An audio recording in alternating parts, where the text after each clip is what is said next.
Actually, about a year ago, meron akong pick-up. Sabi ko, I was looking for an upgrade. So, naghanap-hanap ako, tinitingnan ko yung mga ibang mga pick-up. When I saw the unit na pinalabas ng Photon, sabi ko, parang iba ito. Ang laki ng Photon nito, sabi ko. Nagtanong-tanong ko ng mga dealership. Until such time na tumawag ako ng Photon, Quezon Avenue. Si Jack ang nakasagot. Sabi ko sa kanya, punta ako dyan para tumingin. Sabi niya, sir, ang available lang sa amin ngayon, V7. Sabi ko, ayoko, gusto ko yung V9.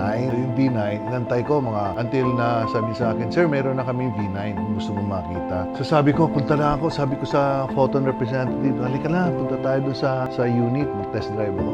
Nung naka-test drive ako, sabi ko, kakaiba itong unit na to. Lahat ng makikita mo sa unit or lahat ng mararamdaman mo ay magaan. Magaan yung manabela, doors. Parang hindi pick-up eh. Kasi pick-up, matitigas, matagtag, mabibigat. Ito hindi. So, I really love the handling ng Photon.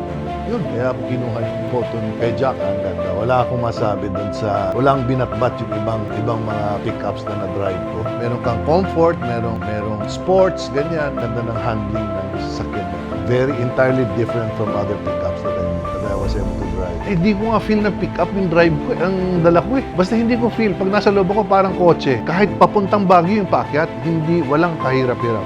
Parang nakasidan. Kotse talaga. Kotse ang feel mo sa loob. With all the high-tech gadget inside, talagang super magandang service. Pero sa ibang kasa, mag-aantay ka ng the whole day. Pero sa Photon, siguro mga 2-3 oras lang.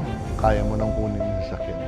Ayun lang ang gusto ko doon. At saka makakausap mo yung mga technicians doon. O, di ba? Mga staff. Siyempre, magaling. Isa yung head si Amboy. Magaling kausap. Nice. I am proud of Photon, of course. I am Salvador C. Vilches and I'm proud of Photon.